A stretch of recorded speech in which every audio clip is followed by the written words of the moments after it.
What's going on, guys? It's Josh here. Now, you guys seem to really like my $16,000 Laundroid robot video. If you haven't seen it, it's basically talking about a $16,000 laundry robot that completely failed because it's a $16,000 laundry robot. Enough said. So I thought today, hey, you know what? I should react to another piece of infamous tech from the history books. And today I'm going to be, appropriately so, reacting to the Microsoft SPOT, otherwise known as Microsoft's first attempt at creating a smartwatch. It is true that some of the best pieces of technology ever created came within our lifetime. But what you may not have known is that many of these companies, such as Apple, Google, Amazon, Facebook, etc., all had competitors that tried to essentially do the same thing they did, except better, except they failed. So why is that? Why were there competitors that all failed, even though they had better products? Well, one of the greatest issues in business, timing.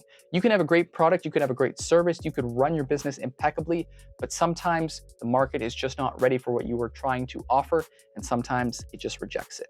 And you know what they say about timing. And Microsoft SPOT is one of these cases. Microsoft SPOT, which stands for Smart Personal Object Technology, was an attempt by Microsoft to actually create a series of smart devices way before the first iPhone was ever even announced. But the way that Microsoft SPOT worked is a lot different than your average Apple Watch today. And you'll see why. It received data through MSN Direct, a subscription-based service that provided news, weather, personal messages, and stock market updates. News, weather, stock market updates? Well, that just sounds like all the stuff we have on our smartwatches today. So what happened? Better than me explaining what happened to you, why don't I just show you what happened? Sorry, it's really blurry. Once again, this is 2004 where this ad was released. Okay, this guy looks cool. Oh, that's a smartwatch. Okay, he's looking cool. He's checking. Oh, people are taking notice. See, this is what people who buy a smartwatch think the smartwatch makes them look like. Oh, these two guys. Oh. These men aren't walking. They weren't walking, they were floating. They were.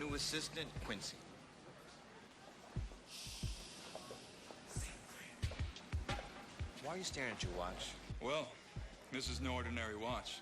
It's been telling me my stocks have tripled. The Rembrandt I've had my eye on is now on auction. The sports team you love just lost again. Sorry. We always lose. And my horoscope says that there is a three of a kind in my future. You play poker? I play a lot of things.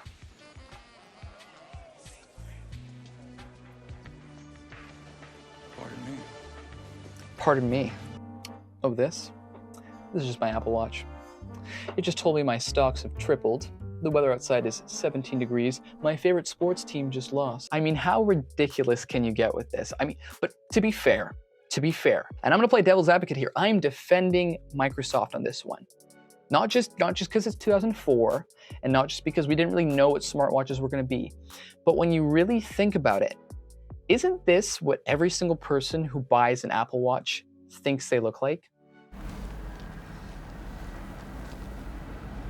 Okay, so that first video we watched was from 2004. Now we're gonna wind the clocks back one more year to 2003 and see what the Microsoft SPOT was meant to be. Okay. US market up today. Celestial event tonight. Okay, these are all things that we would see on the smartwatch. Again, the Microsoft SPOT was not a bad product of its time. It was a bad time for its product. I mean, my stock's up 7%. He's happy. Stock's up 7%, baby. Man's got a date. He wants to know where he's going. Precipitation. She wants to know the weather. She's going out on a run. She's gonna come back out with a raincoat. Come on, man. That's like Alan's stargazing party. Alan must be a pretty cool guy if he's got a stargazing party going.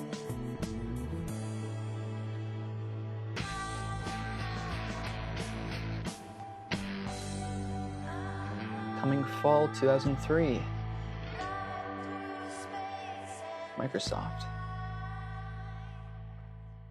Now, I mean, after watching that, you would expect me to start tearing that apart, talking about how 2004 that is, how old, how retro that is. But if you really think about it, those are all the things that we do with smartwatches today anyway. We check stocks with our smartwatches. We check the weather with our smartwatches. We text people with our smartwatches. These are all things that happen on our smartwatches today. So I guess the question becomes, why didn't it work? If the smartwatch technology was there and ready and had all the same things that we use smartwatches for today, why are we not seeing Microsoft Spot? And why didn't we see Microsoft Spot globally adopted as the #1 smartwatch?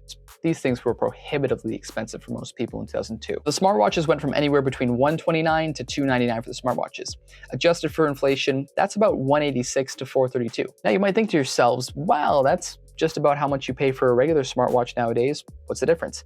Well, it's not just the cost of the smartwatch. See, in addition to having the smartwatch itself, back in 2004 dollars, you could either spend $59 for the annual fee or $995 for MSN Direct. Now this is on top, mind you, of the $129 to $299 cost in 2004 dollars for the actual smartwatch itself.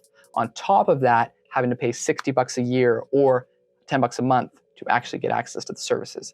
It just wasn't the case where people were going to be adopting this, because at one huge price point for the watch and a subscription fee per month, it just didn't provide the benefits that people needed for widespread adoption. In addition to this, it worked on FM radio signals, which meant if you were in rural or underground areas, it just wouldn't work altogether. And with the lack of API support, it meant that unlike the smartwatches we see today, no developers could build any tools for them. As a result, Microsoft discontinued Spot in 2008, discontinued MSN Direct in 2012, and the Microsoft Spot was no more just a mere 8 years after launch.